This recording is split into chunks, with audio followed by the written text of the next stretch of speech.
Lecture du livre des Actes des Apôtres. En ces jours-là, comme le nombre des disciples augmentait, les frères de langue grecque récriminèrent contre ceux de langue hébraïque, parce que les veuves et leurs groupes étaient désavantagés dans le service quotidien.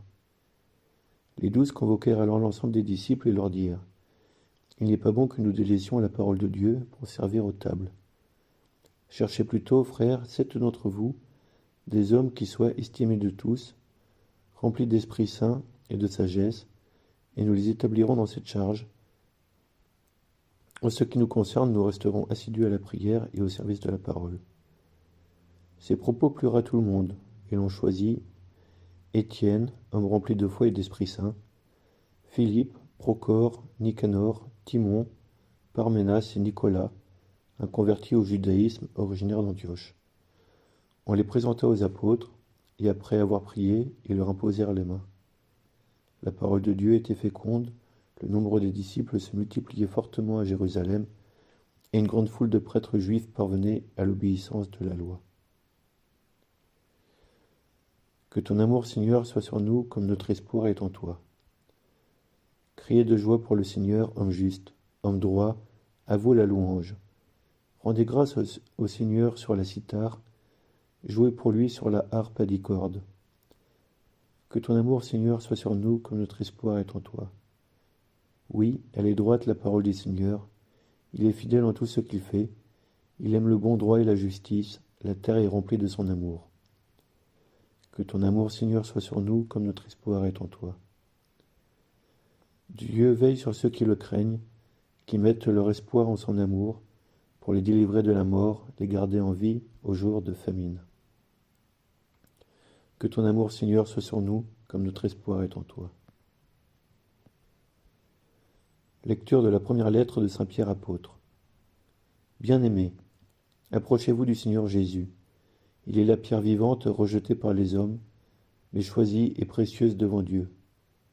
Vous aussi, comme pierre vivante, entrez dans la construction de la demeure spirituelle pour devenir le sacerdoce saint et présenter des sacrifices spirituels agréables à Dieu par Jésus-Christ.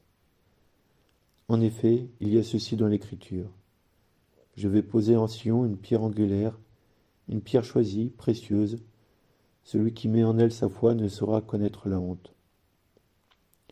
Ainsi donc, honneur à vous les croyants, et pour ceux qui refusent de croire, il est écrit : la pierre qu'ont rejetée les bâtisseurs est devenue la pierre d'angle, une pierre d'achoppement, un rocher sur lequel on trébuche. Ils achoppent ceux qui refusent d'obéir à la parole, et c'est bien ce qui devait leur arriver.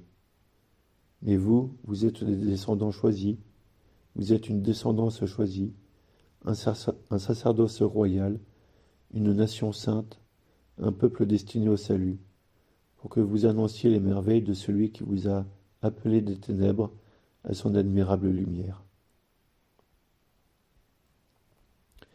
Évangile de Jésus-Christ selon saint Jean.